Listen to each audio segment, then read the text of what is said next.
40 సంవత్సరాల క్రితం అంతమైపోయిందనుకున్న ఒక వ్యవస్థ, ఒక పాములాగా, దాని యొక్క నీడలాగా వ్యవస్థలో నుంచి బయటపడ్డాము అని అనుకున్న వ్యక్తుల్ని వెంటాడుతుంటే దాన్ని ఎలా చూడాలి, దాని బారిన పడిన ఒక వ్యక్తి యొక్క కథనం ఇది. Hello everyone, welcome to Destiny communications news analysis. Devadasi వ్యవస్థకు సంబంధించిన ఒక తల్లి తన కూతుర్ని PhD వరకు చదివించుకుంది. ఆ కూతురి పేరు నరీ కామాక్షి. నరీ కామాక్షి అనే ఆవిడ ట్విట్టర్ లోను, వివిధ ప్రైవేట్ న్యూస్ ఆర్టికల్స్ లోను ఒక ఆర్టికల్ రాసింది. ఆ ఆర్టికల్ దేశం మే 25, 2025 నుంచి చాలా సర్క్యులేట్ అయింది. అది చదివిన తర్వాత నాకు కూడా చాలా బాధ. ఏంటి అంటే 40 సంవత్సరాల క్రితం అంతమైపోయింది అనుకున్న దేవదాసి వ్యవస్థ ఇప్పటికీ తనని వెంటాడుతుంది. వాళ్ళ తల్లి దేవదాసి వ్యవస్థలో చిదిమేయబడిన ఒక స్త్రీ. తన జీవితంలో చాలా కష్టాలు ఆటుపోట్లుకుండా వెళ్ళి రోజు కూలి పనికి వెళ్ళి తన కూతుర్ని PhD వరకు చదివించుకుంది.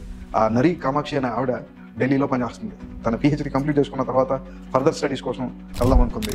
2023లో తను పాస్పోర్ట్ కోసం అప్లై చేయడం ప్రారంభించింది.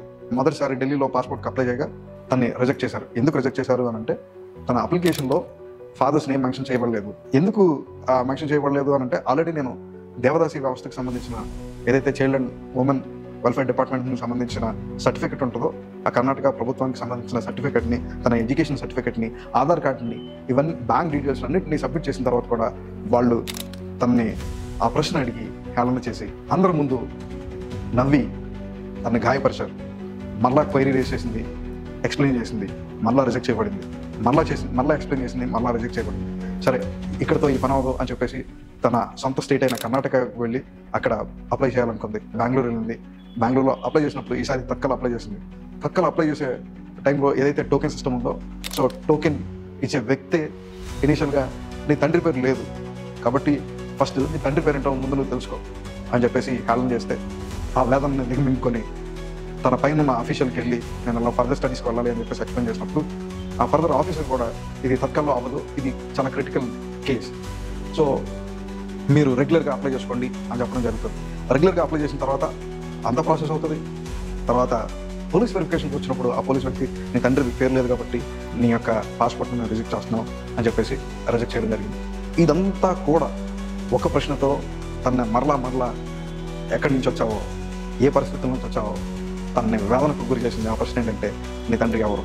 సో దేవదాసి అనే వ్యవస్థ ఒక కుటుంబాన్ని, ఒక తల్లిని, ఒక కూతుర్ని చిదిమివేస్తే దానిలో నుంచి ఎలాగైనా నేను బయట రావాలని చెప్పేసి ఈ నరీ కామాక్షి అక్కడితో ఆగిపోలేదు. తన బాధను ఈ మీడియా ద్వారా, వివిధ మాధ్యమాల ద్వారా, అంటే వివిధ సోషల్ మీడియా ప్లాట్ఫామ్స్ ద్వారా తన బాధను వ్యక్తపరిచింది.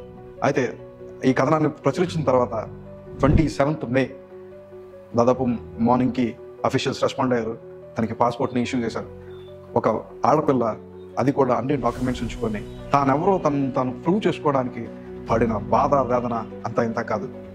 ఒక మనిషిని మనిషిలాగా చూడలేని వ్యక్తులు ఎలా ఆలోచిస్తున్నారో ఈ యొక్క ఇన్సిడెంట్ ద్వారా మనందరికీ అర్థమవుతుంది.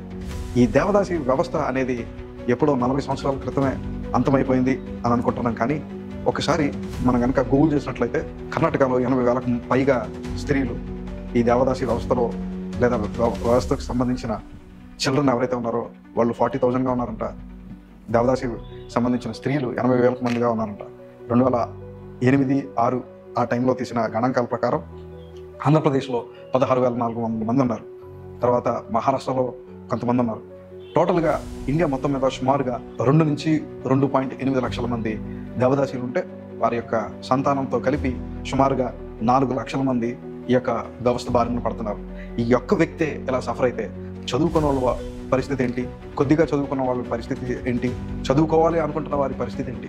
చదువుకున్నాము, బ్యూరోక్రాట్స్ అని మేము ఉన్నత పదవులో మాకన్నీ తెలుసు అని అనుకున్న వారే, కనీసం ఈ యొక్క వ్యవస్థ గురించి అవగాహన ఉన్నవారే వాళ్ళని హ్యాండిల్ చేస్తే ఎలా ఉంటుంది? It is so sad to hear that. ఇప్పటికీ ఇంకా ఈ దేవదాసి వ్యవస్థలో చాలామంది ఆడపిల్లలు నలిగిపోతున్నారు అనడానికి సోషల్ మీడియా అండ్ న్యూస్ ఛానల్స్ని మనం వెతికినట్లయితే మనకు గోల్డంత ఇన్ఫర్మేషన్ తగ్గుతుంది. కానీ నేను రిక్వెస్ట్ చేసేది ఏంటి అంటే, కనీసం మనిషిని మనిషిలాగా చూడండి. వాళ్ళ యొక్క పరిస్థితిని కనీసం మనిషిలాగా ఆలోచించి చేయగలిగిన సహాయం చేయాలి. కానీ వాళ్ళ ఎదుగుతుంటే మరి ఎందుకు the bureaucrats who so called themselves as a highly qualified and educated people were making to suffer అనేది నాకు అర్థం కాని విషయం. కానీ ఇంకా ఆ పాము చచ్చిపోలేదు. ఆ పాము ఎంతోమందిని వారి జీవితాన్ని వెంటాడుతుంది అనడానికి ఇది ఒక చక్కని తర్కం. ఈ వ్యవస్థను మనందరము నిర్మూలన చేయాలి. దానికి కావలసిన అవగాహన పెంచాలి. ఇతరులకు ఆ అవగాహన పంచాలి. సో ఇలాంటి పరిస్థితుల్లో ఉన్న వారికి తప్పకుండా మీరు సహాయం చేయండి. ఈ వీడియో కనుక మీకు నచ్చినట్లయితే లైక్ చేయండి, షేర్ చేయండి, సబ్స్క్రైబ్ చేసుకోండి. Thank you. Signing off, Caleb Levi.